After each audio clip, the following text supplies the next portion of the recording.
right. I dealt with this 3 or 4 times this year, so I had to bring one here. James thinks to himself, man, glad I didn't fall into that fake auction trap.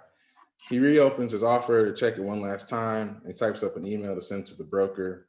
He thinks to himself, what is the best way to be sure my offer is not shocked? So maybe now that I see the value in the business, the broker calls his buddies and then tells them to make offers.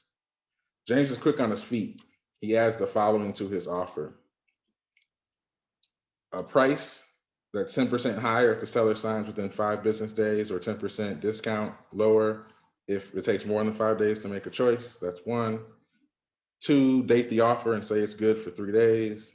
Three, add nothing to the letter, but call the broker and have him tell the seller that the offer is only good for 3 days and you're moving on.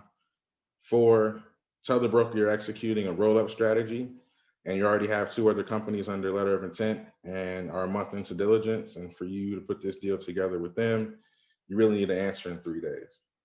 So to keep with the interactive theme, I'm looking for answers. 2 is a starting point. 2, 3. I've done 4. Me too. 2.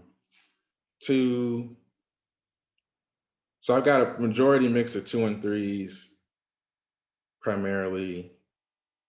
And by the way, thank you everyone for participating. It's a lot more fun with participation. It'd be really boring if I was doing this to an empty audience. So let me just talk through these from my perspective based on the 10 years I've been doing this. I think 2 is the best way to do it. You date an offer, and although nobody's going to necessarily jump because you said 3 days, it sets the expectation that this doesn't sit forever. 4, I've done it at times, but you have to be careful. It cuts both ways.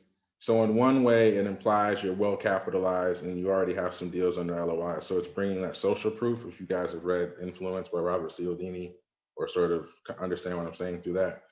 The problem is, as a broker and really as a seller, you are analyzing the likelihood that the buyer can actually close. And the concern that comes up is, so if you don't close all 3, are you going to do mine? And if one of them falls through, what happens to me? And it adds some risk to the transaction. So you have to sort of play that carefully.